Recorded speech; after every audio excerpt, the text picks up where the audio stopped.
Hello, and welcome to Badger Talks Live, which brings exciting happenings, resources, and talent from your UW flagship campus to the people of Wisconsin and beyond.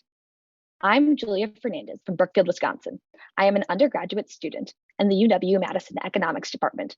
I'm also planning to earn a certificate in public health policy from the Follette School of Public Affairs. I am pleased to introduce Associate Professor of Public Affairs, Christine Durrance, from the Follette School. She teaches Public Affairs 201, Introduction to Health Policy in the United States, and Public Affairs 380, Tools for Public Policy. I had the good fortune to take Public Affairs 201 from Professor Durrance this past spring, and that is what inspired me to sign up for the Follette School Certificate in Health Policy.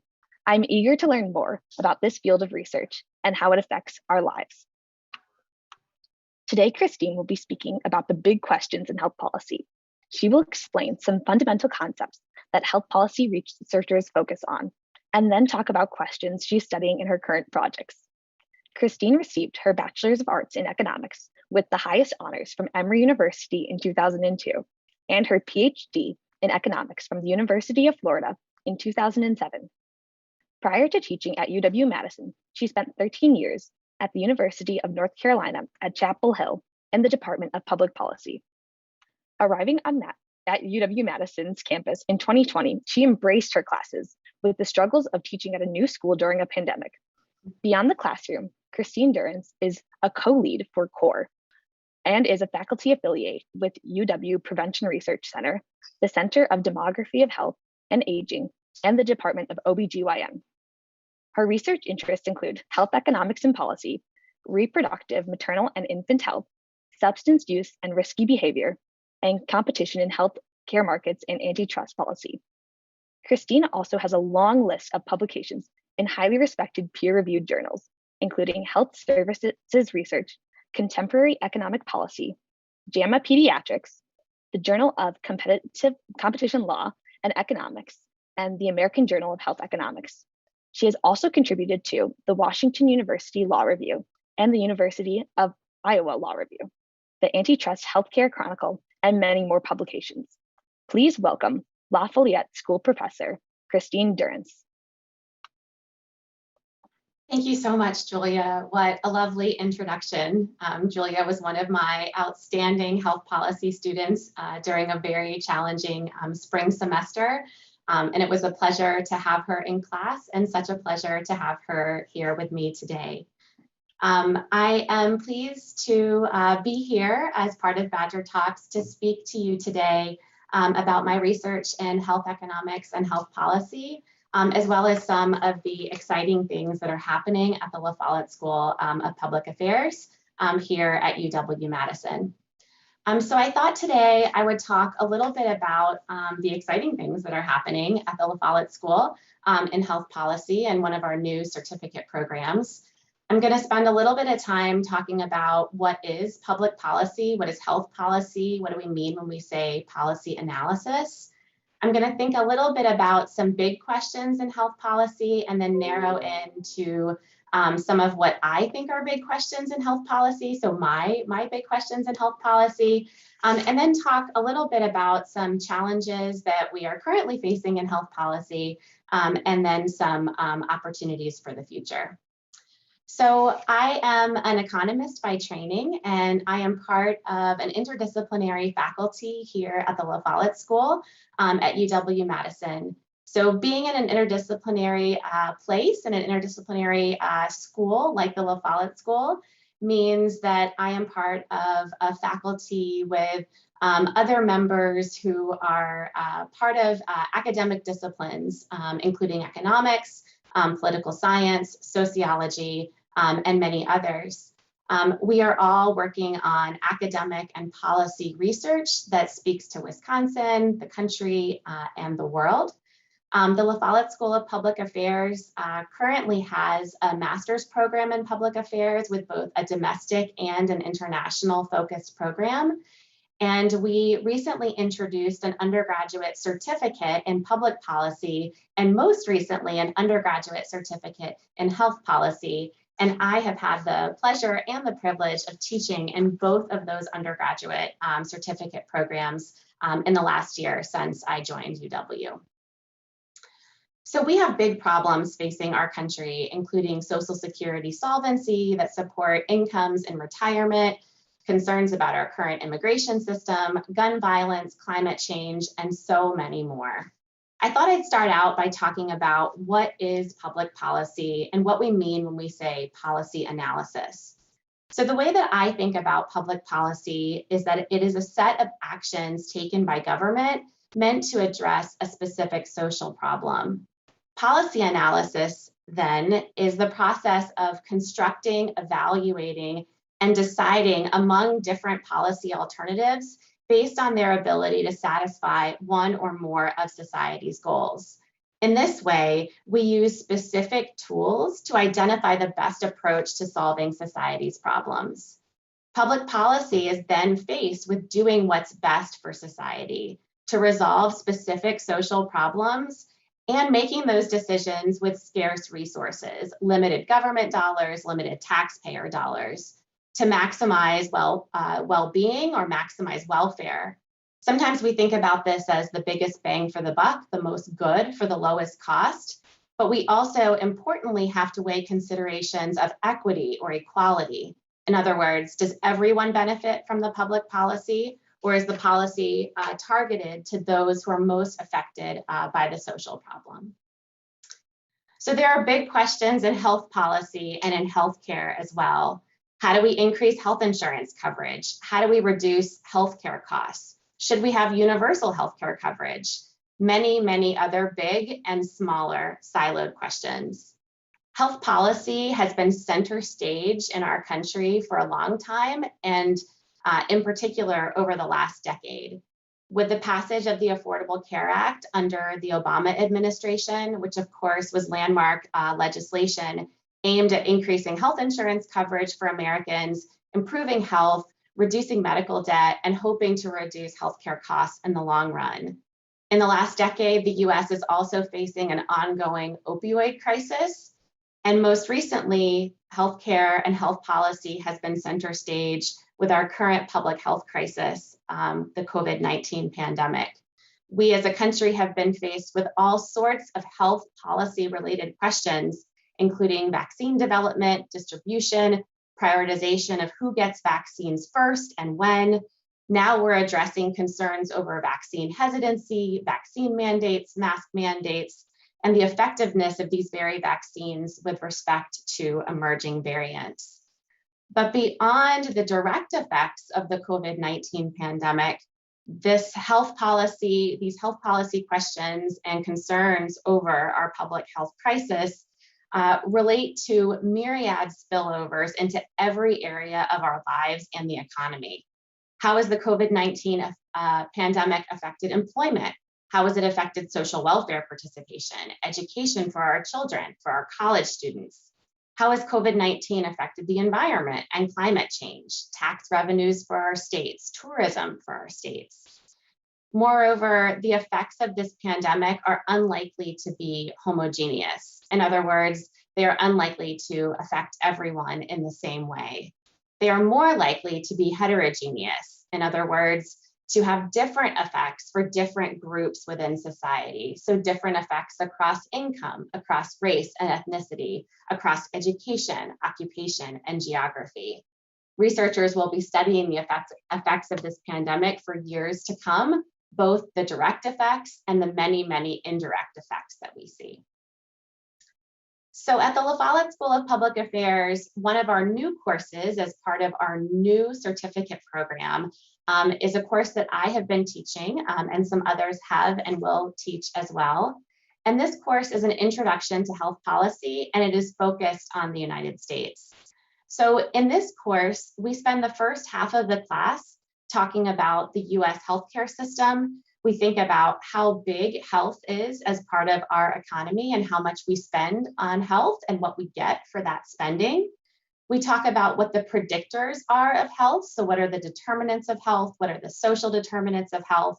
When we think about ways to think about the impacts on health that are beyond just thinking about the role of insurance. We also think about the role of economics and the role of markets, concepts like risk aversion and risk pooling. We also spend time thinking about the role of insurance, both private insurance through employer-sponsored health insurance or through the individual market, as well as government-funded insurance programs, Medicaid and Medicare. And we spend time talking about the Affordable Care Act, which was passed in 2010 and has been subject to a number of challenges, court challenges since then. In the second half of the class, once we have a good understanding of our US healthcare system under our belt, we tackle special topics in health policy. And what's fun about this class and what's fun about the second half of the class is that this part of the course can be whatever we want it to be. It can mirror the times, it can mirror the types of health policy issues that we are currently facing in our country. And if we take a look at some of the prior syllabi that I've had in this class, it does just that. So in this second half of the class, we've talked about rising costs of pharmaceutical drug pricing and the role of patents, as well as some anti-competitive behavior that might be responsible for part of that as well. We also have discussed the opioid crisis, as well as state policy changes with respect to medical and more recently recreational marijuana policies. We talk about vaccines broadly, but most recently have been able to talk about the COVID-19 public health crisis, as well as sort of an evolving landscape of COVID-19 vaccinations. And many others. And this class can be tailored to thinking about whatever is going on in the real world, and that makes this class much richer. So what do health economists and health policy researchers do, and how can health economics and health policy researchers help us understand important questions in health policy? So in our undergraduate classes here at La Follette, I and other La Follette faculty are teaching students about public policy and policy analysis. So in this way, we teach students to think critically about public problems or social problems and to identify and describe those public problems with data that makes sense. We ask the students to think about who are the relevant stakeholders, who is affected by the public problem, by the social problem, and then think about whether or how government can or should play a role in resolving this particular problem. We then ask students to think critically about research on policy alternatives, different options that exist that could potentially resolve or alleviate the public problem, and then to identify how they would pick which policy makes the most sense, which one is best. And that involves thinking about relevant decision criteria. We often ask students to think about how much does a particular policy option cost? How much benefit or effectiveness might it confer in reducing the public problem? And what kinds of equity considerations might it include? And finally, we ask students to do some analysis and then to make a recommendation to a legislator, to a policymaker who is ultimately their audience. In this way, I think that in these courses, as in our role as professors and in our role as teachers, we are teaching students to become consumers of policy analysis, and also teaching students to become beginning producers of policy analysis. But those of us who are teaching these courses are also engaged in economic or policy research. Economics provides tools for helping us understand incentives and how people respond to changes in incentives and changes in prices. This makes it sound like all economists do is study prices. And that's not true. I often hear questions from people when I tell them that I'm an economist, that they'd like to know what my predictions are on the stock market. Not all economists study the stock market. This is actually a common misconception of what many economists do. And some economists, like me, are interested in the effects of policy on outcomes. And many of us at La Follette are also engaged in that type of research. So the guiding sort of overarching questions that motivate me are questions that are policy relevant and are applicable to the kinds of questions that policymakers are interested in. So these guiding questions for me include: what role does policy have in affecting individual behavior and ultimately outcomes?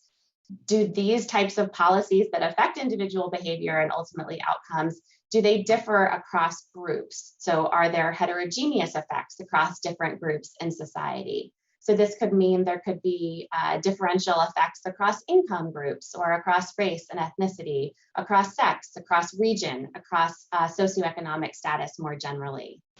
And then finally, are there intended as well as unintended potential consequences of policy or programs? Often the most pertinent question that we're thinking about with respect to program evaluation is, did the policy achieve its goal? But often policies can create unintended consequences, which are just as important in understanding as the direct effects. So you've probably heard the terms causal effects or evidence-based public policy. And I thought I'd spend a few minutes talking about what that means, or what that means to me. So to arrive at causal effects, where we can be confident in saying that something causes something else, for example, does a policy or a program have a specific effect on a particular outcome, researchers use different kinds of statistical approaches to best identify causal relationships. Sometimes we use state policy changes to understand causal effects. So states are great little laboratories because different states adopt different policies while other states do not. We can't always run experiments. We think of experiments or randomized control trials as often being sort of the gold standard for thinking about causal relationships. We can't always do that for lots of reasons, including ethics or cost, but we can use different statistical approaches to help us leverage state policy changes in sometimes what are called quasi-experiments. So in this way, I try to tackle research questions that fit into three broad buckets of research. There are certainly big questions in healthcare policy, like we talked about a few minutes ago. How do we improve health insurance coverage or access to care? How do we improve health outcomes or reduce health disparities? These are big questions, but they are often best answered by answering some smaller siloed questions that can speak to each of those issues within a narrower health policy topic. So in this way, I am working on projects that address questions within reproductive, maternal, and infant health. I'm also working on projects that address risky behavior, including substance use and the opioid crisis. And I have another research piece of my research agenda, which is focused on antitrust and competition policy in mainly healthcare markets.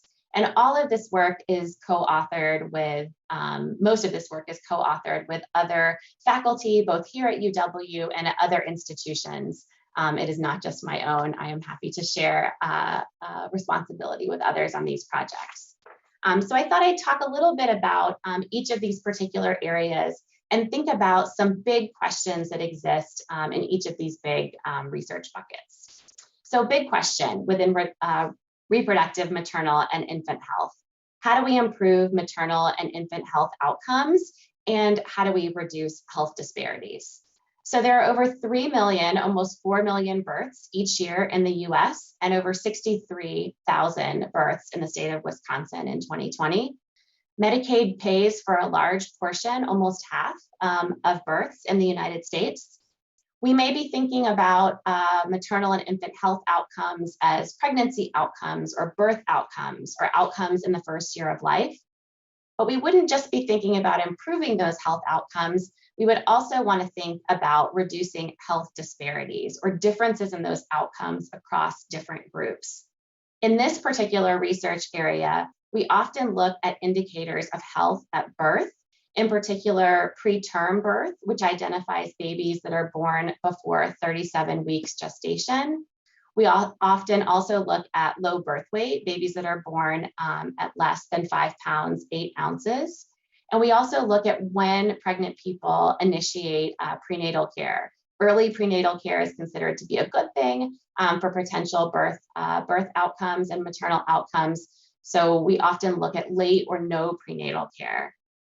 We often see worse outcomes for people of color. with respect to birth outcomes as well as pregnancy-related death. So how can we improve? How can health policy address maternal and infant health? So there are lots of programs and policies aimed at encouraging prenatal care initiation and utilization, thinking about access to contraception. Most recently, there has been policy attention given to access to insurance, specifically Medicaid, in the postpartum period. In the state of Wisconsin, if you are covered by Medicaid, which is, of course, government funded insurance for low-income populations, if you are funded by Medicaid through your pregnancy, that insurance ends 60 days after you deliver. So you have 2 months of postpartum coverage. There's currently a policy discussion now about whether, a federal policy discussion, about whether or not Medicaid coverage should be extended through 12 months of the postpartum period. So from 2 months to 12 months. Such a policy could provide consistent and continuous coverage and potentially reduce maternal mortality and morbidity. We are looking at this in the state of Wisconsin, me and co-authors, to understand what percentage of women lose coverage following 60 days postpartum and who these women are, what kinds of characteristics they have. And it's possible that continuing coverage into the postpartum period could help to support maternal and infant health, and that work is ongoing. Another topic that I spend a considerable amount of time thinking about is substance use and the opioid crisis. So the big question here is, how does public policy or health policy address the opioid crisis? How should it? And the big sort of evolving question is, how do we address the opioid crisis, which is currently colliding with our current COVID-19 public health crisis? Since 1999, over 800,000 people have died from a drug overdose.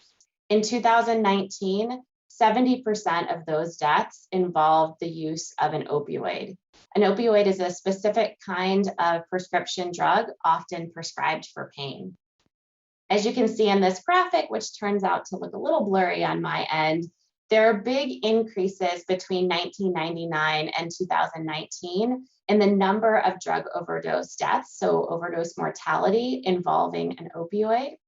Researchers and policy analysts were initially encouraged by a small drop in opioid overdose mortality between 2017 and 2018. But since then, in 2019, we've seen an increase in opioid overdose deaths, and preliminary data from 2020 and 2021 show continuing increases in those opioid overdose mortality outcomes. This opioid crisis is affecting all parts of our United States population. It's affecting both men and women. It's affecting individuals across race and ethnic groups and across region. These deaths are occurring from both prescription opioids as well as illicit or illegal opioids like heroin and illicitly manufactured fentanyl. So health policy has been very active in this space, both at the federal level and the state level, in trying to tackle how we can attempt to reduce this opioid crisis.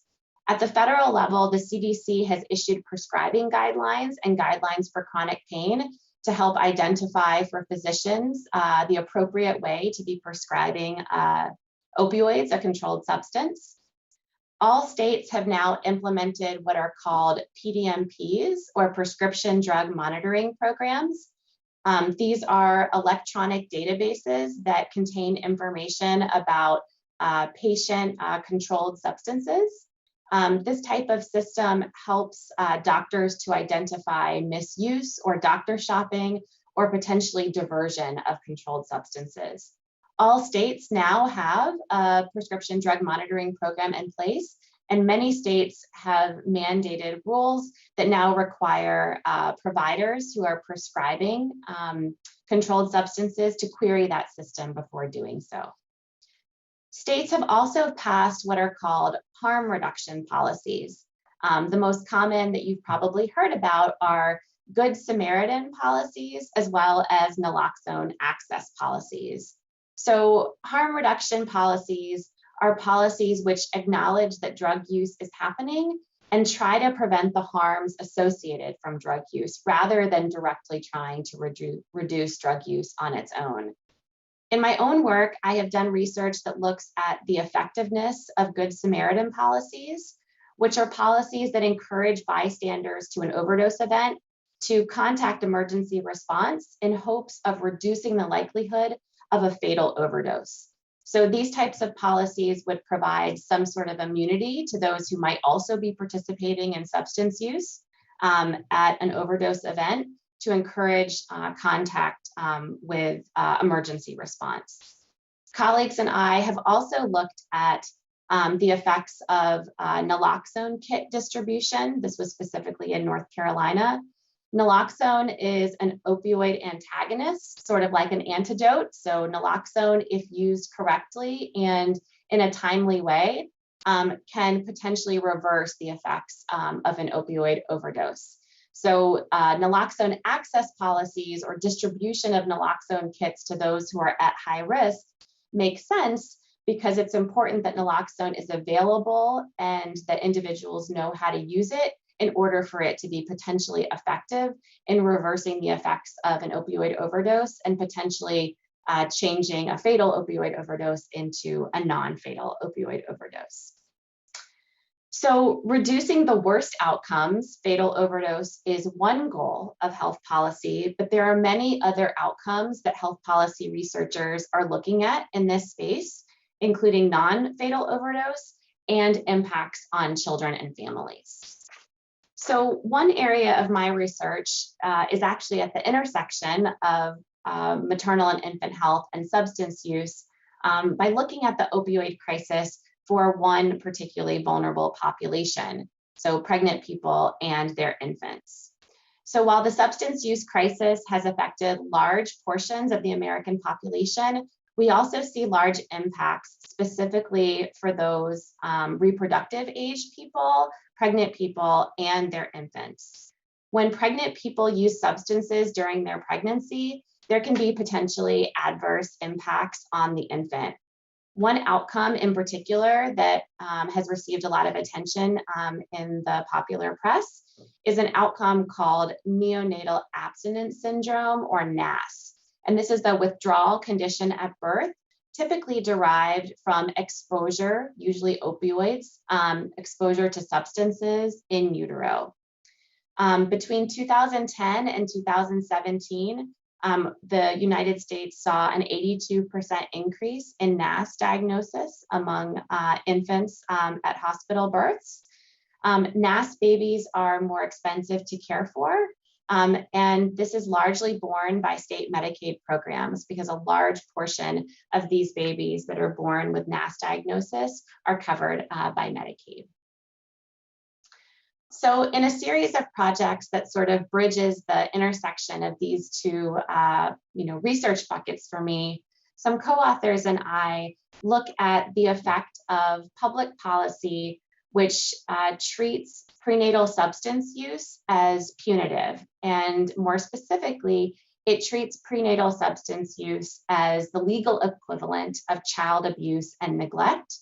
And so these policies are punitive in nature towards a pregnant person who is using substances during their pregnancy if an infant is born exhibiting signs of withdrawal or receives an NAS diagnosis. They do not typically account for the complex nature of substance use, the availability or accessibility of treatment, whether a pregnant person has insurance coverage to support treatment or stigma. In this series of projects, we question whether or not these types of policies can be effective in reducing NAS diagnoses. And we find no evidence that that is true, but we also find some potential unintended consequences, which suggest that these types of policies may reduce pregnant people's seeking of substance use treatment. We also find evidence of increases in foster care entries into the foster care system for infants.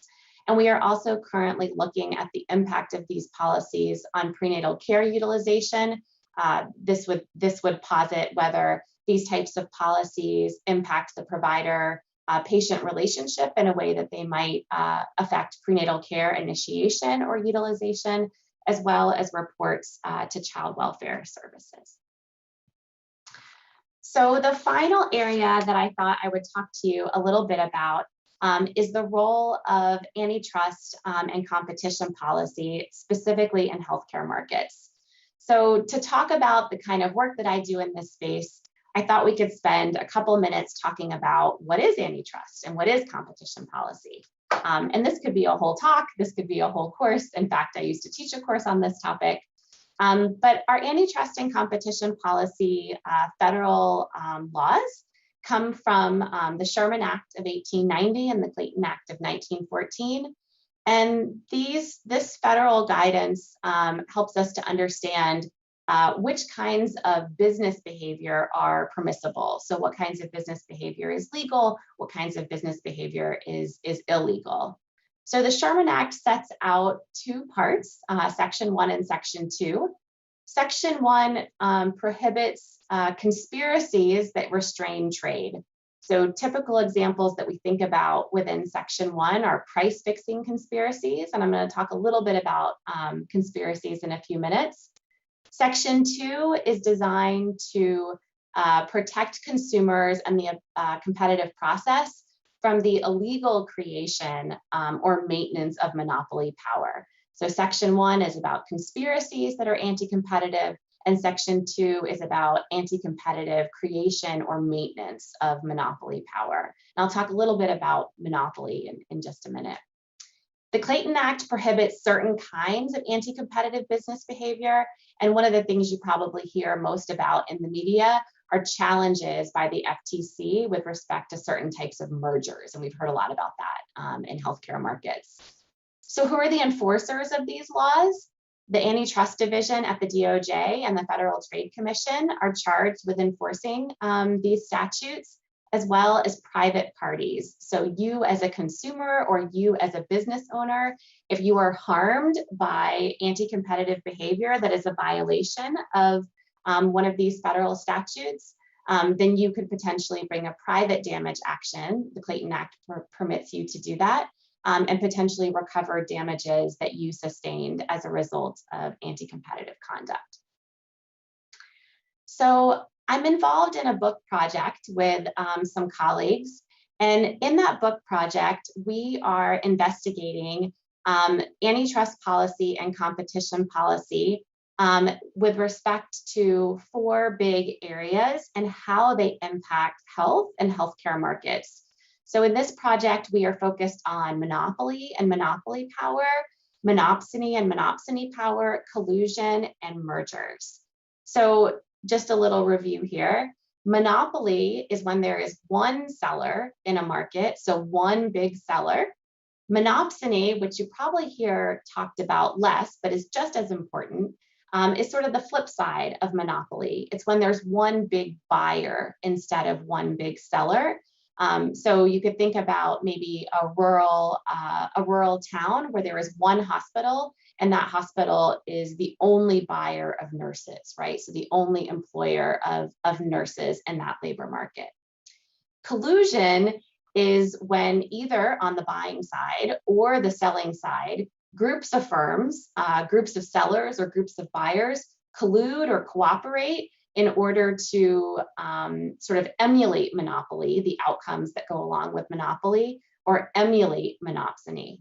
And then mergers, we have firms that are combining assets and becoming one. So antitrust and competition policy is really designed to protect competition and the competitive process, and ultimately to protect consumers. In this way, we think about antitrust and competition policy designed to keep prices low, output high, and maximize consumer welfare or social welfare, and thereby improve or maintain access to healthcare and the quality of the healthcare that we receive. So in this space, I thought I'd talk a little bit about one chapter that we have written as part of this book project and one that I think is particularly interesting and accessible.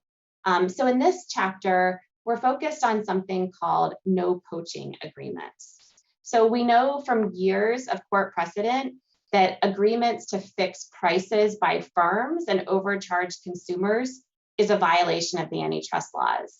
And because consumers who are overcharged have suffered harm, they can file suit, usually a class action, to recover those damages that they sustained that they otherwise wouldn't have, but for the collusion.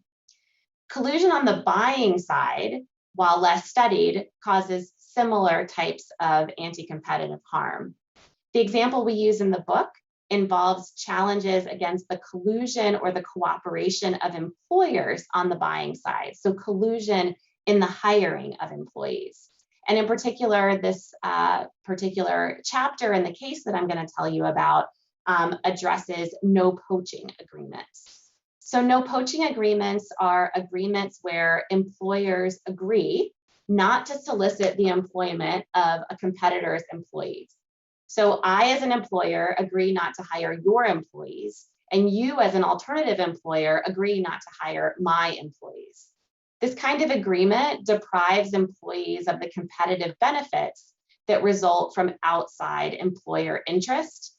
It also prevents wages from being pushed up as employees are recruited by other employers with the promise of higher compensation or better workplace benefits. It also reduces the information that employees have in the marketplace. So there was a recent litigation that described just this type of agreement. It's a litigation called Seaman v. Duke.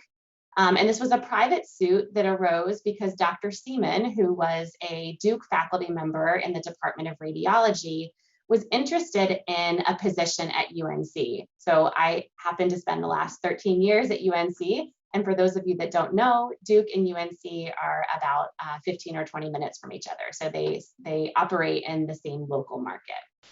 So despite being a great fit, Dr. Seaman was told that she could not be considered for this position at UNC because lateral moves between Duke and UNC medical schools were not permitted. Dr. Seaman filed suit on behalf of a class of similarly situated hospital faculty employees like herself. The agreement was alleged to have been made between the deans of the medical schools at their respective institutions and effectively prohibited the poaching, right, or hiring of employees at the same rank. So in 2018, UNC settled its case and agreed never to engage in a no poaching agreement again. In 2019, Duke settled its case and agreed to pay $55 million as a result of this private damage action. In 2020, new allegations have emerged that this conspiracy, right, this is a conspiracy among employers, that this conspiracy may have extended to faculty positions beyond the medical school and may have been operating between 1978 and 2018. Those are the new allegations. So using no poaching agreements, employers or buyers of labor were colluding or cooperating to effectively create monopsony power or buying power that they otherwise would not have. And so if we think about this in the context of the Big Book Project, which is looking at monopoly and monopsony in healthcare markets, this is one way that employers could potentially cooperate or collude in a way that would provide them with monopsony power, the ability to depress wages below what they otherwise would be, that they would not otherwise have without that kind of cooperation. So as a result of these types of agreements, we also saw this in high tech employment cases as well. So firms like Disney and Google and Pixar. The DOJ and the FTC, the antitrust agencies, jointly issued guidelines in 2016 designed for human resource professionals that outline these types of agreements specifically as impermissible because they harm employees and reduce employee compensation. The guidelines indicate that agencies will seek criminal prosecution and penalties for those involved in naked agreements. So naked agreements are agreements that are always bad. They always are anti-competitive. There is no redeeming value for a naked agreement. So if those individuals are involved in naked agreements, then they would be considered per se violations of the antitrust laws, which means you just have to prove that an agreement existed. You don't have to prove that it had anti-competitive effects, because it always does. And so we don't have to prove that piece of it. So this is, I think, a great example of one of the types of competitive issues in healthcare markets that we discuss in this book. But there are also many other topics as well that I don't have time to talk about today. And so finally, I thought I would just wrap up with some, sort of big challenges and big opportunities. So health policy, I think, and health policy research and health policy analysis is going to continue to be center stage, given that we are still very squarely in our public health crisis with respect to COVID-19. And this means that researchers will be studying the direct and indirect effects of this pandemic for a long time. But we continue to have ongoing challenges about the high cost of healthcare and the best ways to insure the United States population. There are other more siloed questions which are evolving and important, like our ongoing opioid crisis, calls for new regulations with respect to vaping products, emerging state laws on recreational marijuana, which those laws are at odds with our federal law, and then continuing questions about Medicaid expansion in those states that have chosen not to expand Medicaid. And then finally, researchers are continuing to exploit new methods for causal research and policy analysis, which will hopefully continue to provide the best evidence base for policymakers who are looking to make changes with respect to health. So I think I'll stop there and say thank you for watching. And this is my email address if anyone would like to have a conversation with me offline.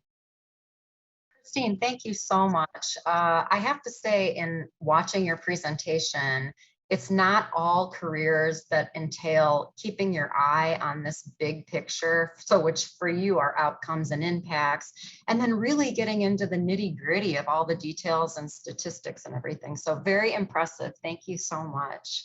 Hey everybody, Fran Paleo-Moyer, Badger Talks producer.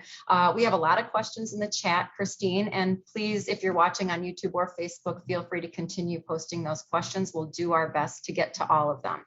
First question comes in from Dean Robbins. What kinds of jobs are available to someone who studies health policy? That's a great question. And I talk to my students about this on a regular basis. So there are policy analyst kinds of jobs. I think that's sort of the type of student that we think we're training in some of our undergraduate certificate programs. These types of jobs exist within government. They also exist in consulting arenas. They also exist in nonprofits or kind of public-private partnership types of jobs. And there are also really great jobs at think tanks like Brookings or Urban, places like that, where I think the tools that a student develops in public policy can be very useful in those kinds of positions. Of course, you could always go on to graduate school if you wanted to do that as well. There are master's programs in public policy or in policy analysis. And then, of course, there are PhD programs in public policy. Those are also options. So a pretty wide array of things people could get into if they studied this area. Another question, what questions are you interested in studying in relation to COVID-19? So that's a great question. So one of my colleagues, a couple of my colleagues here at UW-Madison and I are going to study the impacts of the COVID-19 crisis on outcomes for young children. So thinking about within the first year of life. So we are building this really neat data set here at UW-Madison where we can identify births, and then we can link those births with Medicaid claims and other information, and we can follow those children over time. And so part of that research, that research plan, is to understand the effect of this pandemic on early life outcomes for young children, and to also think importantly about whether or not those outcomes have heterogeneous impacts. So whether we're seeing increases in inequality or in inequity with respect to some of the outcomes that we're looking at. Very good. And you're often talking about collaborations with other departments. Can you talk a little bit more about cross research between departments on campus? Sure.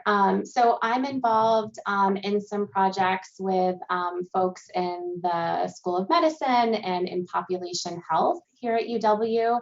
I'm also working with some faculty members here in the School of Social Work. And at UNC, where I left a year ago, I'm working on some interesting collaborations with folks there, part of the Injury Prevention Research Center and the School of Public Health. So what's great about both UNC and UW is that they are both very interdisciplinary places where faculty are working cross departments, cross school, on projects that we think are important for the state and for the country. Thank you. Mary Davis McCod posts, how do mothers of young children access residential treatment? Is it covered by Medicaid, and can their children stay with them? Hi, Mary. That is a very complicated question and differs depending on the state that you live in. The number of programs that support pregnant and parenting women is small and is complicated by availability issues as well. And so that is sort of a question that some co-authors and I are currently trying to study right now to understand a little bit about what the treatment landscape looks like in different states. What the capacity of treatment looks like in different states, and more importantly, what kinds of services those treatment options offer. So for pregnant women or pregnant people, it's important for opioid use disorder that women are being offered medication-assisted treatment. And not all treatment facilities are offering that kind of treatment. So the landscape, I'm not sure I'm answering this question very well, but the landscape is very variable, and we're doing work right now to try to understand a little bit more about that. Great. Do we look to other countries as well? Are there other countries? Obviously, I don't speak from any knowledge of this area. So are there other countries that are doing good work in this area that we look to as well? Or do we pretty much stay within the US and with the partners that you know here? Yeah, so my work is largely almost exclusively domestic focused. But I think that one of the nice things about teaching health policy to undergrads is we focus on the US as sort of the primary component of our course. But we also spend some time looking at the healthcare systems of other developed nations and doing some compare and contrast. I actually have students give group presentations on these topics, which turns out really nicely, I think. And I think that gives them a sense of sort of the breadth of options that we see across the world in terms of what healthcare and healthcare markets and healthcare regulation, things like that look like across the country, and also to kind of do some compare and contrast. Great. And turning it to sort of a more personal note now, Anne, your work at Chapel Hill and Florida, this aligns with a question that Ann Schaefer posted. What made you interested in studying health policy, and why UW? Why Wisconsin? Okay, that's a great question. So I grew up with an economist father who desperately wanted me to go to medical school. And I thought that maybe I would do that. But it turns out that I am bad at chemistry and bad at biology, and I am much better at economics and statistics. And I sort of grew up with sort of thinking about markets and prices and incentives and that sort of mindset with my dad and all of the conferences that I attended as an only child. And I got interested in economics, and I benefited from the mentorship of some really amazing people at my undergrad institution and at my graduate institution who really pushed me to think about the best way to achieve those goals, but also to sort of combine that interest in health with the tools that I felt like I was better at, economics and statistics. And so that's sort of how I ended up in economics.